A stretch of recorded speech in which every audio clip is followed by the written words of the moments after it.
Welcome back to Flint Creek Transport. Today, it's a beautiful day, but it's also a rough day.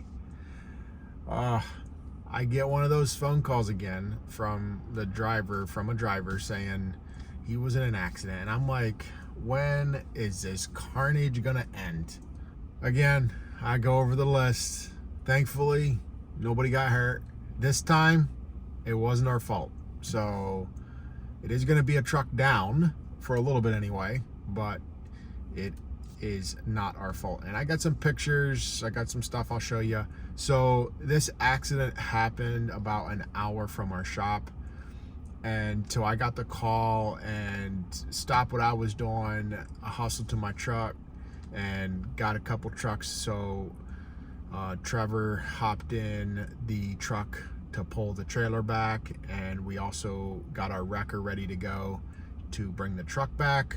Well, they had a wrecker already there, and it was on a state route, so and it was blocking the road, so they wanted to get that thing out of the way. So they're going to pull it back to their shop, and then we're going to pick it up from there and bring it back. So we wanted to do a lot of the stuff ourselves, but unfortunately, it was an hour away, and they want to get the road back up and keep it from being blocked. So I get that. I understand. It is what it is. These accidents, though, is frustrating. I mean, I'm thankful that no one was hurt. Well, our driver wasn't hurt. I think the person that hit us, I don't know. I can't really say those details, but I should say nobody was killed. I was going to go up there. The truck, till I get up there, is going to be like, I'm actually halfway up there. Till I get up there, the truck will be gone, and they were already sweeping up the road, and someone is a little bit ahead of me, a couple minutes ahead of me. They're actually going to pick up the driver. He's got to go for a drug test and all that good stuff. So get the truck back, get the trailer back, assess it for damage.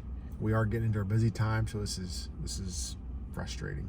We'll see what happens when we get back to the shop. When that truck and trailer get back to the shop, I will go over it with you guys, and I will also show you guys the dash cam. I'm not sure, like, when I'm making this video right now, you guys are probably going to see this a couple weeks late, because I want to first make sure that we get everything squared away before I just want to make sure for legal purposes. So then I'll show you the dash cam, and then we're gonna do a little walk around of the truck. All right, guys, I'm back. We're gonna start out with the trailer. So they got unhooked already. Like I said, I wasn't able to get up there to see the damage, or to see it, because they had it cleaned up so quickly. But here you go. So it punctured right here in the trailer. This is actually a double wall. All these panels are double wall, but the bad thing that happens is moisture will get in there and sit in there in the bottom, and start corroding and get nasty. So it's gonna have to get fixed. I also left a couple scratches, some marks up there, and the landing gear from what we can tell is still good, but it definitely crushed that in. We're also gonna inspect the arms and make sure, because that landing gear, you can see, is attached right to the arms, but from what we can tell so far, everything looks good. So when we pulled it pulled back nice and straight, and I'm hoping that that's all we got to do. This shouldn't be too crazy. The unfortunate part is that we're down a trailer for a couple days till they come out, take a look at it, all that good stuff. All right, guys, here's the truck. So there were guys cleaning some of his stuff out right now. So this is the Pro Tote, a little wrecker thing that we have. This worked out pretty slick, but here's a truck. Front, really, there's not a lot of damage at the car. The impact, as you've seen in the video, it was a side impact. They're lucky the tank didn't explode. It could have been so much worse, but it looks like it crushed in right in here pretty good. Hit the step box, def tank, fuel tank, and then spun around a 180. The back end hit the tire, and that spun it again where it was facing. You can see the car was facing like the way it was going. So it did a complete 360. Crazy, crazy, crazy. Uh, then after that happened, what happened when it pushed in, I mean, this is again my kind of theory, or what we can kind of tell what happened is the reason he jackknifed is because when the car hit, that side impact pushed him around, and he was going straight, and you can see his speed. He was going straight, pushed him around, and then jackknife. And this is the trailer part that went in and punctured this. So it messed this up pretty good. Obviously, going to need a whole new door frame and everything. Um, Going to also need a bunch of these panels. Thankfully, it did not hit this part. That other accident that we had with truck 106, it hit this part, and that it crushed that in.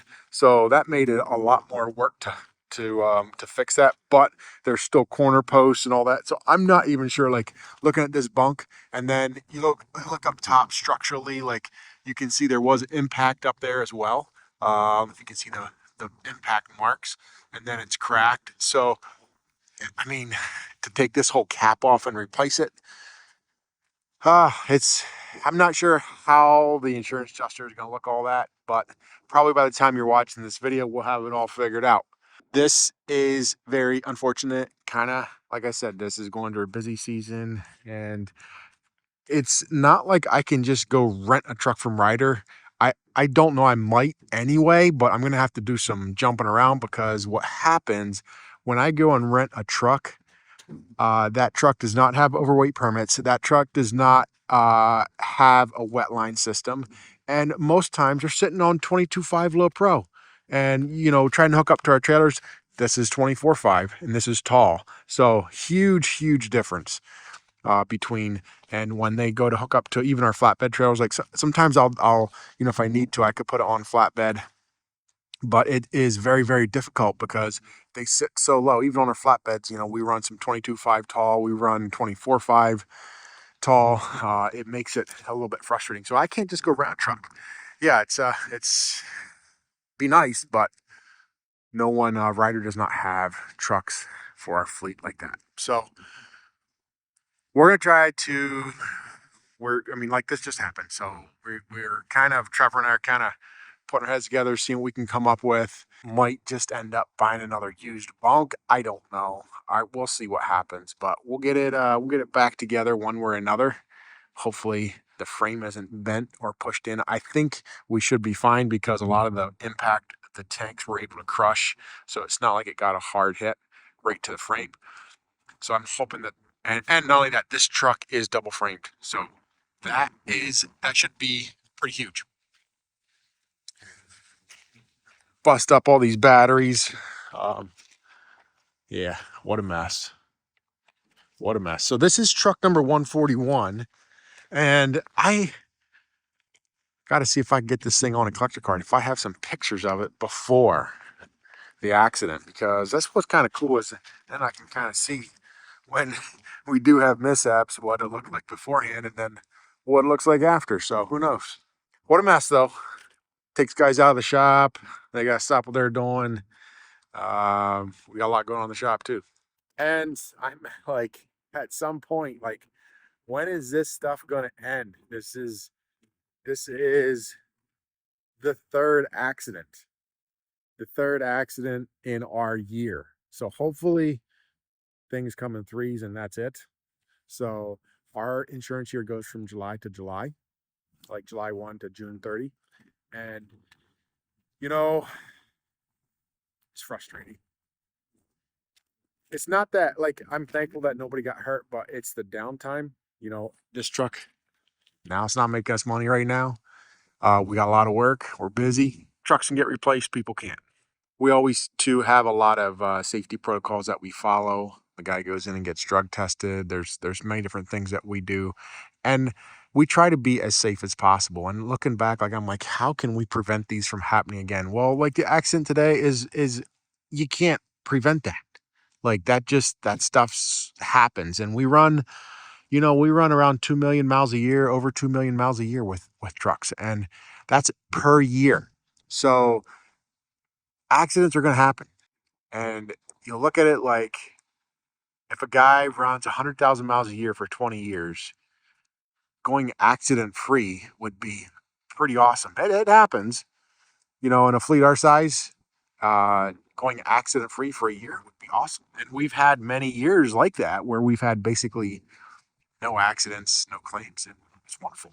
But and you have a year like this year where it's just one thing after another. But we will prevail. Hopefully, we can get through it. It shouldn't be a problem. We're gonna as quickly as we can. Once the stuff goes through, we're gonna get it back on the road.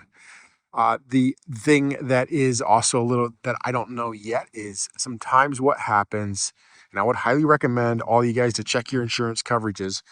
But if the other vehicle does not have enough of coverage to cover the damage, well, then guess who eats it? I eat it. So, or you sue the person, and yeah, you don't really want to do that. So, I mean, sometimes you can, but it's a lot to try to go after an individual. There we go, guys. That's it. All right, guys. Thank you for watching. See you in the next video. Peace out.